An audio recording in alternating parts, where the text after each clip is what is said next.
अस्सलाम वालेकुम ख़वातीन और हज़रात, प्रोग्राम बनाम सरकार की एक नई एपिसोड के साथ राना बॉबी आपके सामने मौजूद है। देखने वालों को बहुत शुक्रिया और जिन लोगों ने ज्वाइन किया है इस वक्त हमें उनका भी बहुत शुक्रिया। प्रोग्राम के आगाज़ में जो कि मेरा पैगाम होता है कि अगर आपके इलाके में, आपके एरिया में, अगर आपको इदारों से अपने इलाके में किसी भी किस्म का कोई भी मसला है या इदारों से आपके मसले मसाइल हैं, कोई शिकायतें हैं, कोई शिकवे हैं, या आप चाहते हैं कि बनाम सरकार आपके पास आए और आपके मसाइल पर बात करे और उन मसाइल को जो हमारे अफसरान हैं, हमारी जो इंतज़ामिया है उन तक पहुँचाए, हुकूमत तक पहुँचाए, तो आप हमारी टीम से रब्ता ज़रूर करें। ख़वातीन और हज़रात, जैसा कि आजकल मानसून की बारिशें हो रही हैं और अजीब व गरीब किस्म की डिजीज़ जो हैं वो देखने और सुनने को मिल रही हैं। इसी तरीके से आपने एक डिजीज़ सुनी होगी जो कि गुज़श्ता दिनों पहले सोशल मीडिया पे आई, फिर वो न्यूज़ में आई और फिर हमें सुनने को मिली। मंकी पॉक्स की अगर बात करें तो मंकी पॉक्स के अभी तक जो मरीज़ हैं वो बहुत ही कम हैं।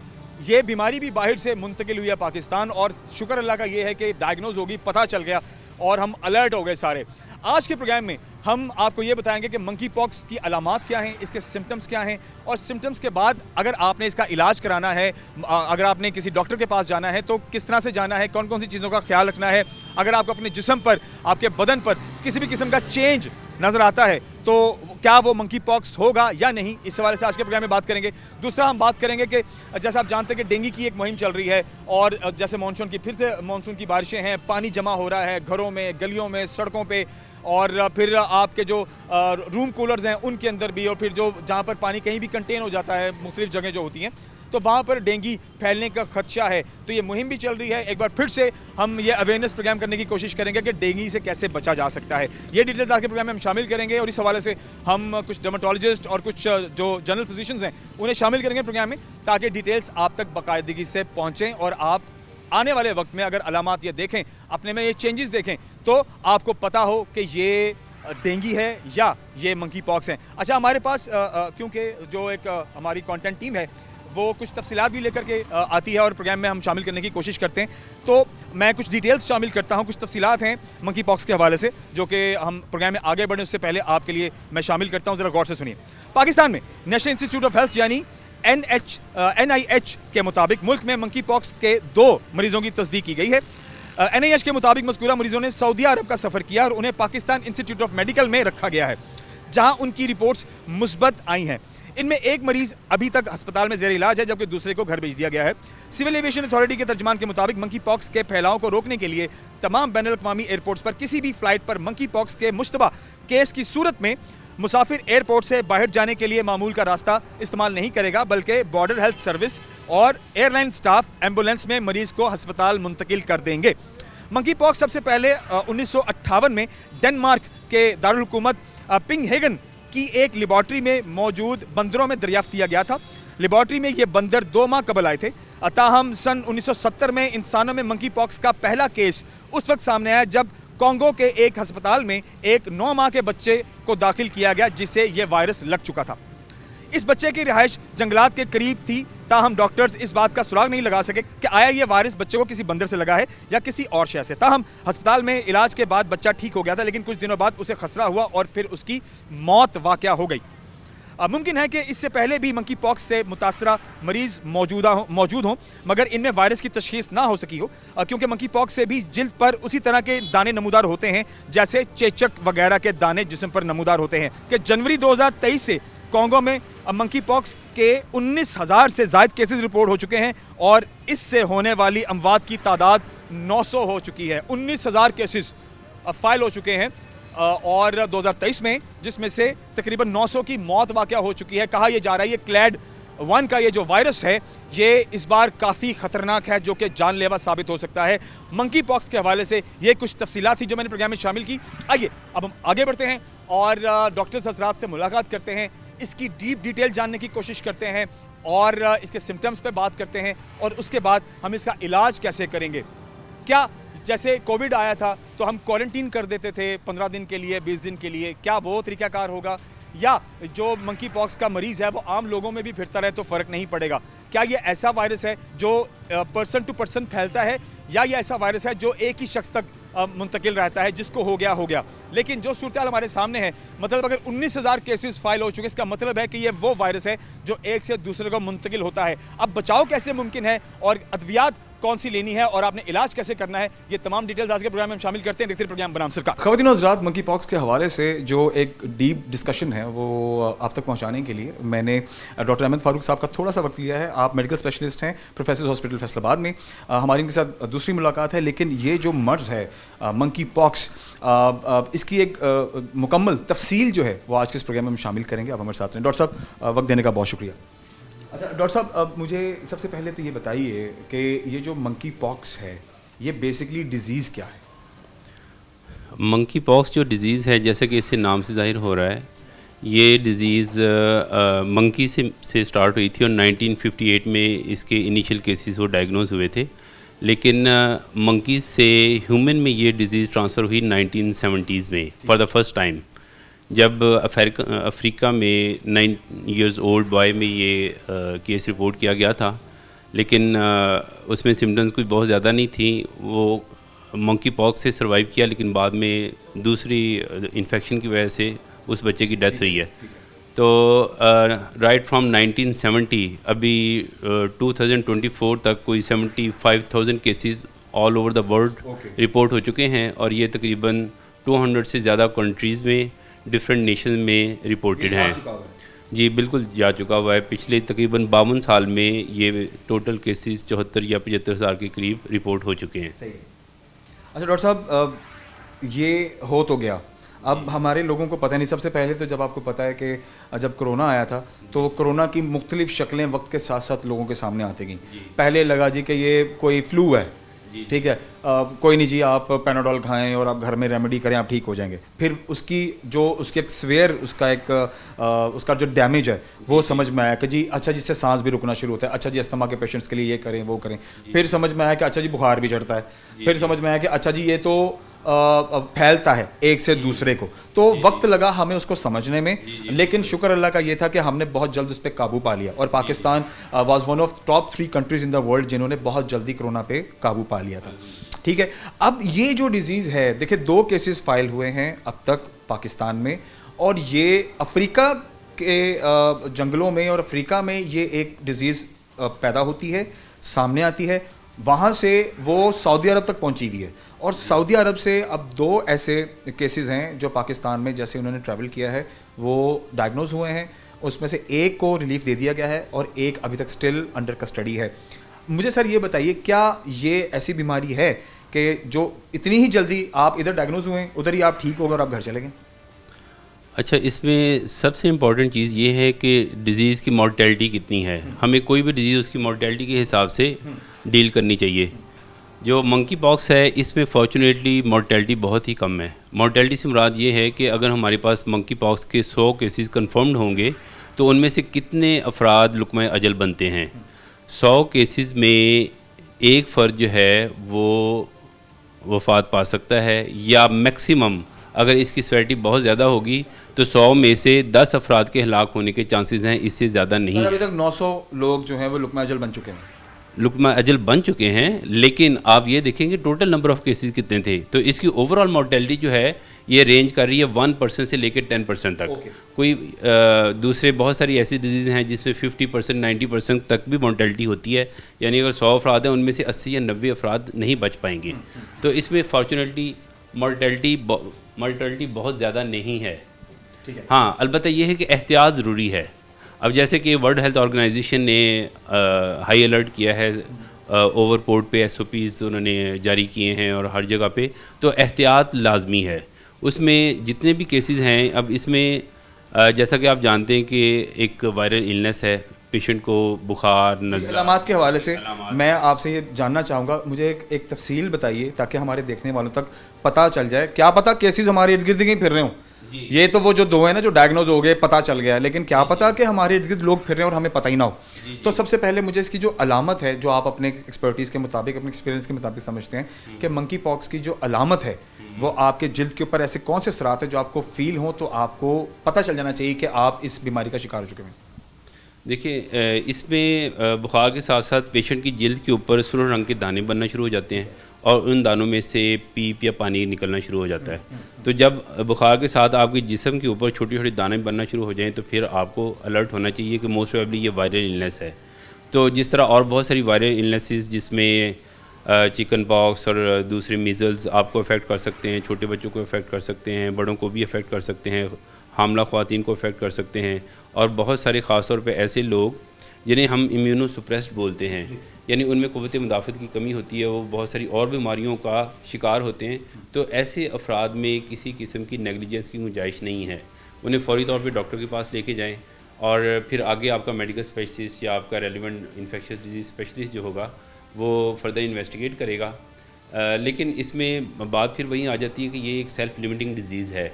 हम जब डायग्नोज करेंगे तो उसके बाद बहुत सारी पेशेंट को सिंपल थेरापी से भी पेशेंट को रिलीफ मिल सकता है। जैसे कि आपने बताया कि पेशेंट को डिस्चार्ज भी कर दिया गया और थोड़े दिनों में भी बेहतर हो गया, लेकिन इसकी डायग्नोसिस और प्रिवेंशन और अवॉइडेंस, ताकि दूसरे लोग उसके साथ घुले मिले ना और ये डिजीज़ स्प्रेड ना हो। जी, इस वजह से मैं आपसे अभी मज़ीद तफसील लूँगा। एक ब्रेक की जानिब जाता है और ब्रेक के बाद वापस आते हैं और मंकी पॉक्स के अलामात, इसकी तशख़ीस और इसके इलाज के बारे में मज़ीद बात करते हैं हमारे साथ।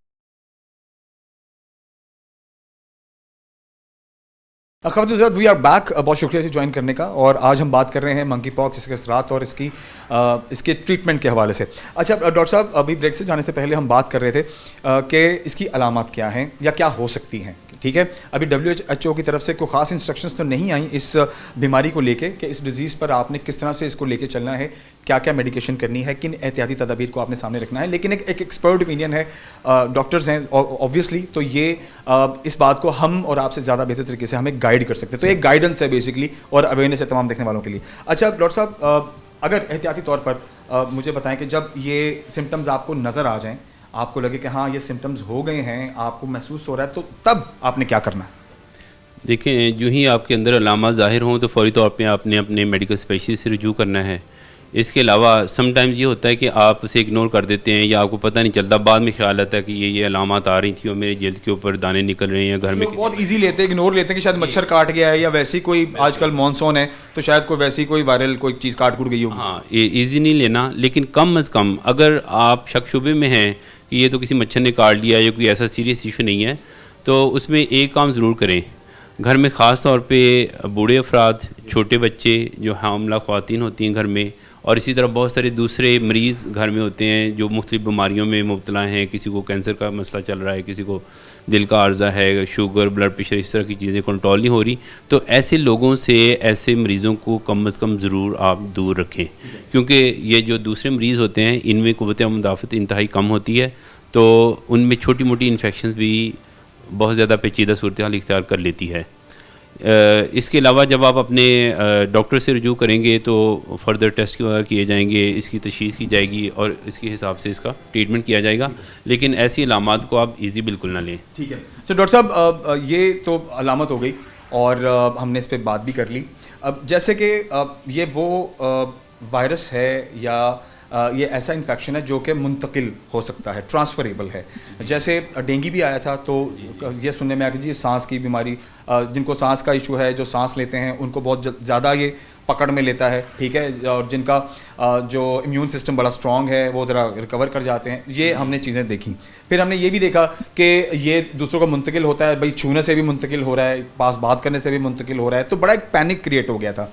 तो क्या ये जो डिज़ीज़ है, क्या ये ऐसी है कि अगर किसी मरीज़ कोई डायग्नोज हो गया कि इसको मंकी पॉक्स है तो इसको दूर कर दें, इसको अलग कर दें, इसका कमरा अलग कर दें, इसके बर्तन अलग कर दें, इससे दूरी इख्तियार कर लें कि कहीं ये हमें मुंतकिल ना हो जाए? क्योंकि देखिए जानलेवा तो है, ठीक है, ये तो हमें पता है कि अगर ये सीवियर कंडीशन में जाता है तो ये जानलेवा है। तो क्या इस चीज़ को आप ठीक समझते हैं या ये नॉर्मल डिजीज़ की तरह इसको ट्रीट किया जाए तभी बेहतर है? नहीं, इसमें एहतियात बहुत ज़्यादा ज़रूरी है, क्योंकि जब आपके जिस्म के ऊपर दाने नमूदार होना शुरू हो जाते हैं और ख़ास तौर पे उन दानों में से पीप और पानी निकलता है, तो वो पानी और पीप के अंदर वायरस मौजूद है। वो किसी दूसरे को टच करेगा और उसके जिस्म के ऊपर भी वही पानी लगेगा, तो ऑब्वियसली उसे इन्फेक्शन होने के चांसेस बहुत ज़्यादा हैं। इसलिए एहतियात इसमें बहुत ज़्यादा ज़रूरी है। लेकिन इसके साथ साथ दूसरा ये है कि अगर आप डाइट अच्छी ले रहे हैं, आप अपना ख्याल कर रहे हैं और आपकी जनरल हेल्थ अच्छी है, तो फिर आपको इससे बहुत ज़्यादा खौफज़दा होने की भी ज़रूरत नहीं है। जी डॉक्टर साहब बताइए, लाजमन मैं इस तरफ भी आने लगा था कि इस किस्म की कंडीशंस में खाने पीने की एहतियात भी डॉक्टर्स बहुत बताते हैं कि मिर्चों का इस्तेमाल नहीं करना, आपने फास्ट फूड नहीं खाना, या आपने धूप में नहीं जाना, आपने पानी नहीं लगने देना। मतलब हर तरह की डिजीज़ को ट्रीट करने के ये कहीं ना कहीं कोई ना कोई इस तरह की चीज़ें डॉक्टर्स रिकमेंडेशन में देते हैं। आप क्या रिकमेंडेशन देते हैं कि अगर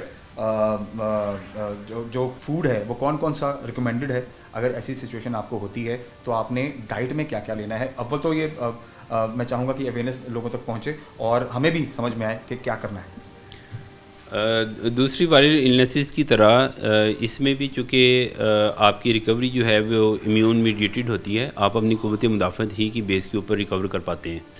तो अगर आपकी जनरल हेल्थ अच्छी है तो फिर आपको बहुत ज़्यादा परेशान होने की ज़रूरत नहीं है। इसमें जहाँ तक डाइट का ताल्लुक़ है तो हाई प्रोटीन डाइट रिकमेंडेड है, क्योंकि हाई प्रोटीन डाइट ही आपकी क़ुव्वत मुदाफ़त को बेसिकली बढ़ा रही होती है। तो जो रिकमेंडेशंस हैं बेसिकली वो सिर्फ़ और सिर्फ हाई प्रोटीन में, माजरत के साथ कता कलामी माफ, हाई प्रोटीन में एक आम आदमी के लिए क्या क्या रिकमेंडेशन देते हैं? जो एक आम आदमी है जो नहीं इतना खर्चा अफोर्ड करता, तो कौन सी ऐसी सस्ती चीज़ें हैं जो आपकी प्रोटीन को भी पूरा करें और आप उनको ख़रीद भी सकें?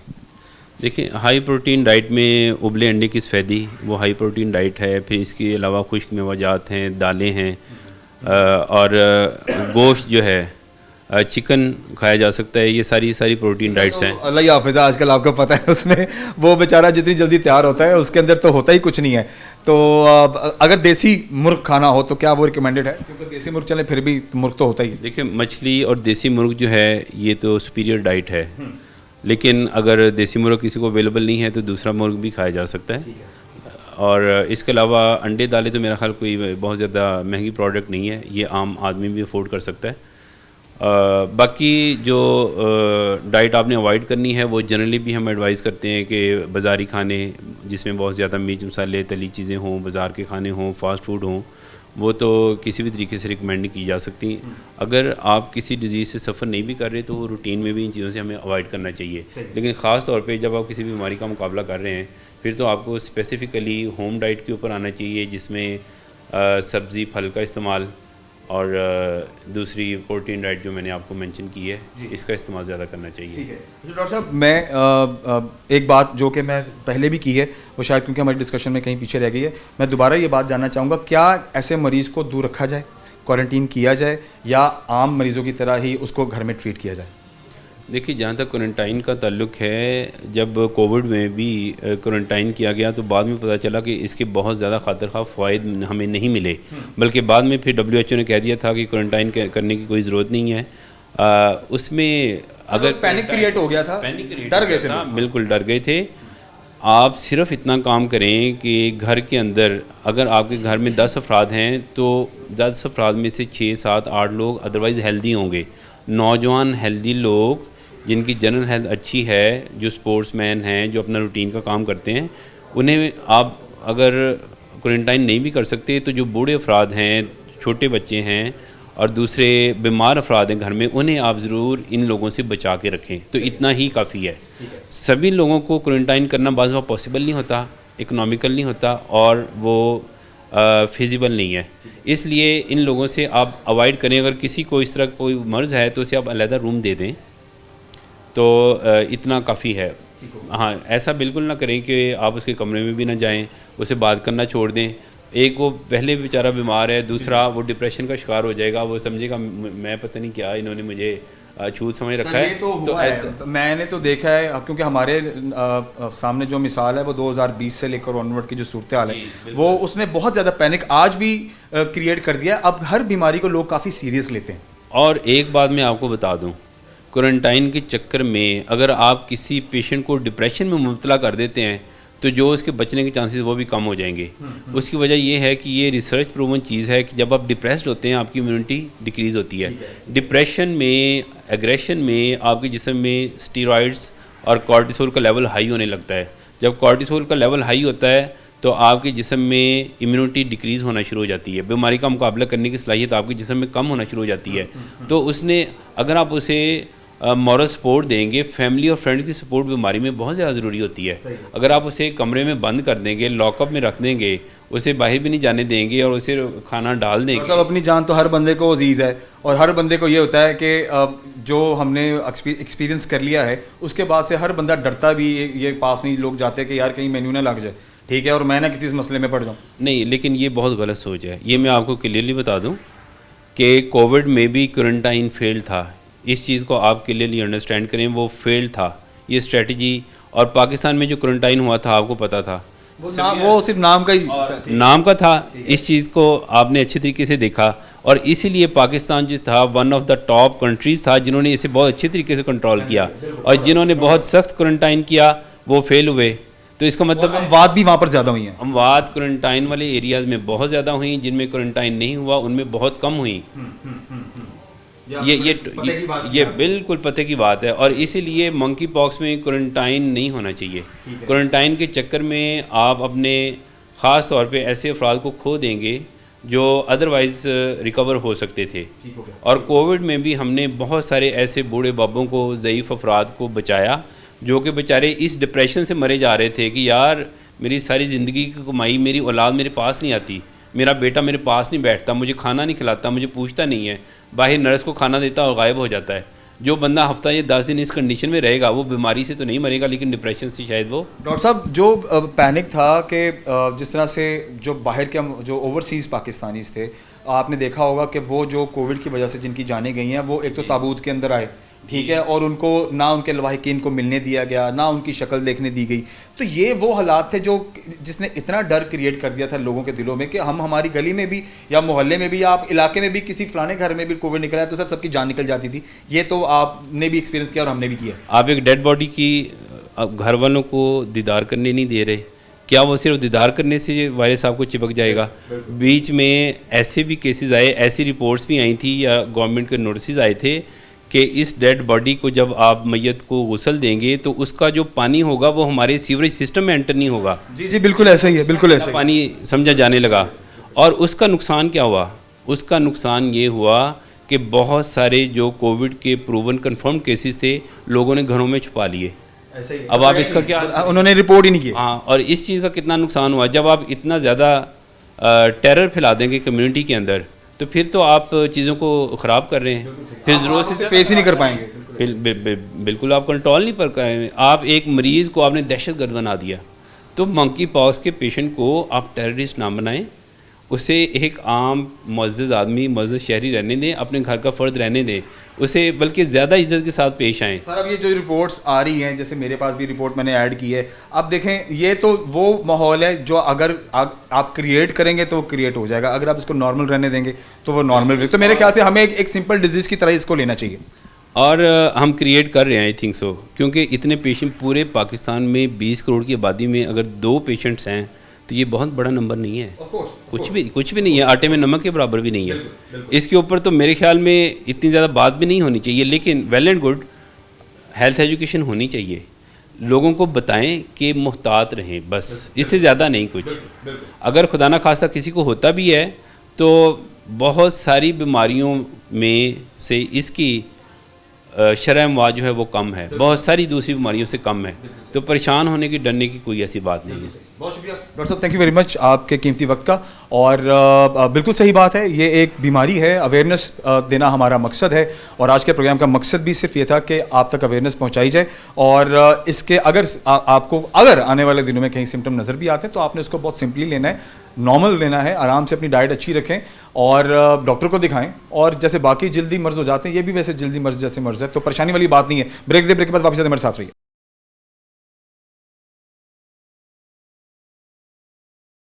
ख़वातीन हज़रात, हमारे साथ हमारे प्रोग्राम के इस हाफ में डॉक्टर अस्मा अज़हर साहिबा मौजूद हैं। आप कंसल्टेंट डर्मेटोलॉजिस्ट हैं और थोड़ा सा वक्त इनका भी लिया है हमने। और जैसे कि प्रोग्राम के आगाज़ में मैंने आपको बताया है कि हम बात कर रहे हैं आज मंकी पॉक्स के हवाले से, इसके सिम्टम्स के हवाले से, अलामात के हवाले से, जिल्द पर क्या असरात होते हैं इस हवाले से भी, और अगर हमने इस पर ओवरकम करना है, अगर हमने इसका ट्रीटमेंट भी करना है तो वो किस तरह से करना है, और कौन कौन सी चीज़ें हैं जो ये अपनी एक्सपर्टीज़ के मुताबिक, अपने ओपिनियन के मुताबिक बेहतर समझती हैं। क्योंकि WHO के मुताबिक अभी तक कोई फाइनल जो लाहे अमल है इस डिज़ीज़ का अभी तक नहीं दिया गया। बट ऑफ कोर्स जो हमारे सीनियर डॉक्टर्स हैं ये एक सोच रखते हैं, एक्सपीरियंस रखते हैं, और एज एन अवेयरनेस ये आज का प्रोग्राम जो हम करने जा रहे हैं। तो डॉक्टर साहबा से भी थोड़ा वक्त लिया। डॉक्टर साहबा, सबसे पहले तो मैं आपको प्रोग्राम में खुशामदीद कहता हूँ। अच्छा डॉक्टर साहबा, मुझे सबसे पहले आप ये बताइए, मंकी पॉक्स आपके नज़दीक कैसी बीमारी है? सबसे पहले मैं आपका शुक्रिया अदा करती हूँ कि आपने मुझे इस फोरम में बात करने का मौका दिया। Monkey pox basically chicken pox से मिलता जुलता ही वायरस है, उसकी तरह की बीमारी है, इसकी तरह की ही बीमारी है लेकिन थोड़ा सा डिफरेंस के साथ। जो चिकन पॉक्स की तरह मंकी पॉक्स भी एक लाल रंग के निशान से शुरू होता है सारे जिस्म में, उसके बाद वो फेस से शुरू होता है, हाथों पैरों की तरफ फैलता है, उसके बाद में थोड़ा सा वो दाना बन जाता है और दाने के बाद उसमें पानी वाली जो छोटे छोटे छाले कह सकते हैं वो डेवलप हो जाते हैं। ये बीमारी के ये छाले अपीयर होने से पहले बुखार, जिस्म में दर्दें, इचिंग और ये सारी सिम्टम्स आ सकती हैं। उसके बाद पेशेंट्स के ये आने के बाद ये तकरीबन 2 से 4 हफ्ते लेता है अपनी रिकवरी में। उस दौरान पेशेंट को फीवर जो है, flu like symptoms, body aches, ये सारी कॉमन होती हैं और इस दौरान पेशेंट जो है कि वो हाईली इन्फेक्टिव होता है और वो दूसरों को वायरस स्प्रेड कर सकता है। अच्छा डॉक्टर साहब, मैं अब आपसे ये जानना चाहूँगा, ये तो हो गए सिम्टम्स, क्या इसमें जो इम्यून सिस्टम है वो उसका अमल दखल आपके नज़दीक कितना है, ये भी मुझे ज़रूर बताइए, क्योंकि समटाइम हम मेडिकेशन नहीं करते और हमें पता भी नहीं चलता, डिजीज़ होती भी है, ख़त्म भी हो जाती है, तो इसमें इम्यून सिस्टम का कितना किरदार है? बेसिकली ये वायरल इन्फेक्शन है, जितने इम्यून वाइज जो वीक पीपल हैं जैसे ओल्ड एज है या उनमें ये कॉमन है, लेकिन इसके सबसे बड़ा हमारे ओल्ड पॉपुलेशन को ये एडवांटेज है कि जो हमारे 70s में लोग हैं उनको स्मॉल पॉक्स की उस दौर में वैक्सीन हुई थी। स्मॉल पॉक्स की वैक्सीन इसके लिए कि प्रिवेंशन के लिए बहुत हेल्पफुल है, इसलिए मोस्ट जो liable to the disease patients हैं वो किड्स हैं, बच्चे, और जो 40s की रेंज वाले पेशेंट्स हैं वो हैं। जो बड़े हैं ओल्डर एज वो slightly protective due to small pox vaccination. Doctor साहब, क्या ये वैक्सीनेशन देखें जो हमारे दौर में होती थी, आज से 20-30 साल पीछे चले जाएं, तो अभी भी क्या वो वैक्सीनेशन उतनी ही स्ट्रॉन्ग है जो आजकल के बच्चों को भी लगवाना आप ज़रूरी समझती हैं, आपके ख्याल से होना चाहिए? स्मॉल पॉक्स की एक्चुअली इसकी मंकी पॉक्स की वैक्सीन अभी तक नहीं आई। स्मॉल पॉक्स जो इससे मिलता जुलता वायरस था वो 80s में लगता था, वो अब नहीं है। जो हमारी जनरेशन को वो वैक्सीन नहीं हुई। तो डॉक्टर साहब, जो खसरे के पेशेंट्स होते हैं जैसे उनकी भी वैक्सीनेशंस होती हैं, तो क्या अगर वो वैक्सीनेशंस हैं तो ओवरकम किया जा सकता है? नो, वो इससे स्पेसिफिक वायरल से अगेंस्ट वैक्सीन होती है, इसकी प्रॉपरली वैक्सीन ही आप इसको कंट्रोल कर सकते हैं प्रॉपर पेशेंट की आइसोलेशन से और अपनी प्रोटेक्शन से काफ़ी हद तक कंट्रोल कर सकते हैं। डॉक्टर साहब, ये तो हमने थोड़े सिम्टम्स के बारे में बात कर ली है, जैसे ही अपीयर हो जाता है या आपको ये जैसे आपने सारी तफसील बताई है कि दाना बनता है, उसमें से पानी रिसना शुरू होता है, तो क्या फौरी तौर पर आप डॉक्टर के पास जाना ज़रूरी समझती हैं? आप ये रिकमेंडेशन देंगी, या आप किसी ऐसी जगह पे हैं जब आपको फौरी तौर पर बुखार भी चढ़ रहा है, आपसे चला भी नहीं जा रहा और आपको ये आसार हो गए हैं, तो क्या कोई फौरी तौर पर ऐसी रेमेडी है जो घर में बैठे की जा सकती है ताकि डॉक्टर के पास जाने तक आप उसको कहीं मेनटेन कर लें अपने आप को? बिल्कुल, वायरल इन्फेक्शन है, हम इसको सिम्टोमेटिक ही ट्रीट करेंगे, इसकी कोई स्पेसिफिक मेडिसिन नहीं है कि अगर बुखार हुआ पैनाडोल ले लें, पैरासीटामोल ले लें, कोई बॉडी एक्स के लिए अदर मेडिसिन ले लें, विटामिन सी, बिल्कुल विटामिन सी ले सकते हैं आप इम्यूनिटी को। अब पेशेंट्स को बेसिकली आइसोलेट करें, मास्क पहने, उससे कम कॉन्टैक्ट रखें, क्योंकि पेशेंट की जो ड्रॉपलेट इन्फेक्शन है जैसे स्नीजिंग से या बोलने से वो फैलता है और पेशेंट के यूज़ किए हुए कपड़े, टॉवल और इन चीज़ों से फैलता है। इसलिए पेशेंट से थोड़ा ये सेपरेट रखें, उसके यूज़ किए हुए टॉवल, कपड़े और उनसे अवॉइड करें, जिससे इसके फैलाव से बचा जा सकता है। और पेशेंट्स की रिकवरी 2 to 3 वीक्स से अमूमन हो सकती है, रेयरली है कि वो 4 वीक्स तक जाए, उसके बाद पेशेंट से ये वायरस नहीं फैलता। डॉक्टर साहब, अभी क्योंकि कोई ख़ास केस स्टडी अभी पाकिस्तान में नहीं बन पाई, अभी जो नंबर ऑफ़ पेशेंट्स हैं वो बहुत कम है, डायग्नोज हुआ है, पता चला है, सऊदीया से कुछ ट्रैवलर्स आए हैं पाकिस्तान, उनको डायग्नोज हुआ है, पता चल गया जी मंकी पॉक्स भी कोई बीमारी है। जब रिसर्च हुई है तो हज़ारों की तादाद में अफ्रीका से जो लोग हैं वो इस बीमारी में मुब्तला हैं, जो कि ऑलमोस्ट 120+ कंट्रीज़ में इस टाइम फैल चुका है। पाकिस्तान में भी देखें, अगर अभी हमें ये देखने को मिल गया है तो अल्लाह ना करे ये स्प्रेड हो, जैसे कि कोविड हुआ था, एक पैनिक क्रिएट हुआ था, लोग डर गए थे और फिर उसमें क्वारंटीन का एक सिलसिला शुरू हुआ, लोगों ने अपनों को खो भी दिया, उनसे दूर भी हुए और एक बड़ा एक डिप्रेशन रहा जो मरीज़ अगर कोविड का जिसको कोविड पॉजिटिव होता था। इसके अंदर क्या आप ये रिकमेंड करेंगी, जैसे आपने अभी कहा है मुझे कि आप अपने बर्तन अलग कर लें, आप टावल अगर वो यूज़ करते हैं उसको अलग कर लें, तो क्या क्वारंटीन को आप समझती हैं कि सही लाया है लोग अगर इन केस अल्लाह ना करे अगर इन फ्यूचर कोई भी पेशेंट आपके करीब आपको डायग्नोज होता है तो उससे दूरी इस तरह से इख्तियार करना आप ठीक समझती हैं? बिल्कुल ठीक है, लेकिन इसकी सेवेरिटी आइसोलेट क्वारंटाइन करें तो आप 100% प्रोटेक्शन भी अचीव कर सकते हैं, लेकिन इसकी सेवेरिटी कोरोना वायरस की तरह सेवेरिटी नहीं है।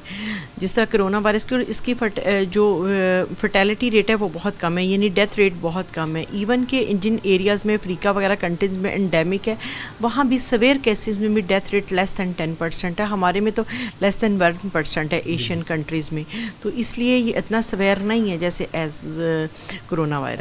मज़ीद कुछ important details about monkey pox हम डॉक्टर साहबा से भी लेने की कोशिश करेंगे, और अब इस हाफ में हम थोड़ा बात करेंगे जो मल्टीपल आपको स्किन डिजीज़ होते हैं उन पे कैसे आपको ओवरकम करना है और उनके लिए कौन कौन सी चीज़ें जिनका लाहेअमल अपनाना बहुत ज़रूरी है। ब्रेक के बाद वापस।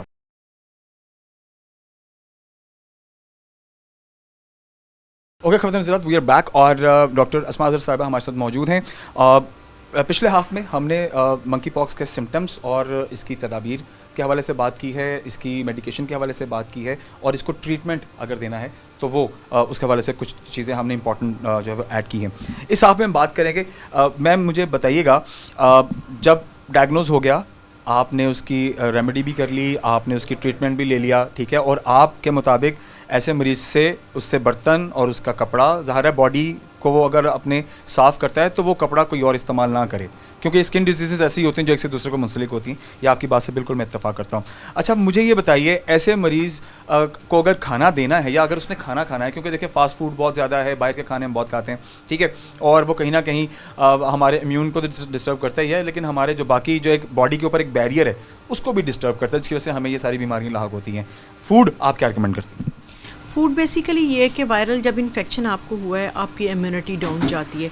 जब वायरल इन्फेक्शन है तो उसके ऊपर सुपर एडेड बैक्टीरियल इन्फेक्शन बहुत कॉमन है, जैसे इसके साथ भी मंकी पॉक्स के साथ भी आपका नमूनिया, आपके स्किन के सेकेंडरी बैक्टीरियल इन्फेक्शन, इवन के इनकेफ्लाइटिस, आपकी ब्रेन के तक को, दिमाग तक को इन्फेक्शन हो सकता है। इसलिए अपनी इम्यूनिटी को बूस्ट करने वाली मेडिसिन है। फ्लूइड इनटेक अपना बेहतर करें, soups, chicken soups, mutton soups आप ये ले सकते हैं, फ्रूट्स लें, विटामिन सी लें, जो चीज़ें आपकी हेल्थ को, फास्ट फूड वगैरह जो आपकी इम्यूनिटी को, और जिस तरह बाहर हमारी हाइजीन है, आपको पता है कि उसमें बैक्टीरियल इन्फेक्शन वगैरह हर चीज़ बड़ी कॉमन होती है, तो वो आपकी इम्यूनिटी को और आपकी हेल्थ को मज़ीद ख़राब करेंगे। इसलिए आप अच्छी से अच्छी healthy food during the disease और आफ्टर द डिज़ीज़ उसको लें। अच्छा डॉक्टर साहब, इन दी एंड एक बड़ा ही इम्पॉर्टेंट जो एक अवेयरनेस पार्ट है वो मैं शामिल करना चाहता हूँ।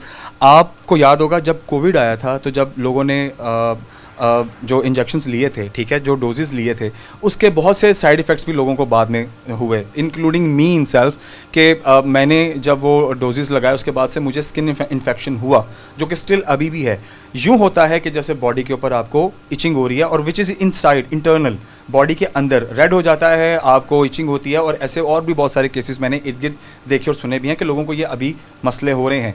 तो ये मुझे बताएं कि ऐसा क्यों है, और अगर ये जो 5 मिनट की आपको एक बॉडी के ऊपर इचिंग होती है, आप उसको वॉश करने की कोशिश करते हैं, साफ़ करने की कोशिश करते हैं, and with in 5 to 10 minute आप नॉर्मल हो जाते हैं, ये ऐसा क्यों होता है, और ऐसी सूरत हाल में आपको क्या करना चाहिए? इचिंग की बहुत ज़्यादा एक लंबी लिस्ट है कॉजेज़ को, लेकिन अगर कोई फ्यू मिनट्स के लिए आपके जिस्म पे कोई रैश आया, रेड आया, जिसको पंजाबी में छपाकी ये आम लैंग्वेज में कहते हैं, तो आपको किसी ना किसी चीज़ से एसोसिएटेड होता है कि या आपके फूड कोई इनटेक ऐसा हुआ है जिससे आपके ये है फूड में, जैसे एग्स हैं, नट्स हैं, मिर्च मसाले वाली चीज़ें हैं, ये वगैरह, और कोई भी कोई जैसे रूम स्प्रे है, कोई मेडिसिन है, ये रिएक्ट कर सकती हैं जिसकी वजह से होता है। इचिंग की सबसे ज़्यादा कॉमन कॉज हमारी पॉपुलेशन में स्किन की खुश्की है, जिसको हम लोग इग्नोर करते हैं और दवाइयों की तरफ आते हैं। अगर हम अपनी जिल्द को प्रॉपरली मॉइस्चराइज्ड करें तो इचिंग को काफ़ी, जो खारिश है, काफ़ी हद तक कंट्रोल किया जा सकता है, जिसके लिए सिंपल पेट्रोलियम जेली जो अब कमर्शलाइज्ड पैकिंग में भी मिलती है और आपको ओपन भी खुली भी मिल जाती है, अगर आप आफ्टर द बाथ जो है कि उसके अपने गीले जिस्म पे अप्लाई करें तो काफ़ी हद तक आप बगैर किसी दवाई के अपने जिस्म की इचिंग को कंट्रोल कर सकते हैं और स्किन के टेक्सचर को और उसके बैरियर को बहुत अच्छी तरह मेंटेन कर सकते हैं। बहुत बहुत शुक्रिया, thank you very much for your precious time. आज के प्रोग्राम में हमने बात की है मंकी पॉक्स के हवाले से, स्किन डिजीज़ के हवाले से, कुछ अवेयरनेस प्रोग्राम था जिसमें जो लाहे अमल है क्या अपनाया जा सकता है, एक्सपर्ट ओपिनियंस हमने आज के प्रोग्राम में शामिल किए हैं, और ऑब्वियसली इस प्रोग्राम के तवसत से आपको काफ़ी हद तक ये मालूम हो गया होगा, पता चल गया होगा कि अगर इन केस इन फ्यूचर आपको अगर मंकी पॉक्स जैसी कोई भी अलामत जैसे डॉक्टर साहब ने बताई हैं, अगर आपकी बॉडी पर कहीं नमूदार होती हैं तो अलर्ट हो जाइए और फिर आपने उसका तरीक़ाकार क्या अपनाना है, वो तमाम तर चीज़ें हमने आज के प्रोग्राम में शामिल की। मुझे पूरी उम्मीद है कि ये पैगाम आप तक पहुंचा होगा और आप इस पर अमल भी करेंगे और अपना ध्यान रखें, अपना ख्याल रखें। और अगर ऐसी कोई भी अलामत आप या आपके इर्द गिर्द आपकी फैमिली में, फ्रेंड्स में कहीं भी अगर उनको ये अलामतें नज़र आती हैं तो समझ जाइए कि आपको फौरी तौर पर डॉक्टर के पास जाना चाहिए, क्योंकि ये मंकी पॉक्स की अलामतें हैं। अपना बहुत सारा ख्याल रखिए। इंशाल्लाह अगले प्रोग्राम में हाजिर होते हैं। अल्लाह हाफ़िज़।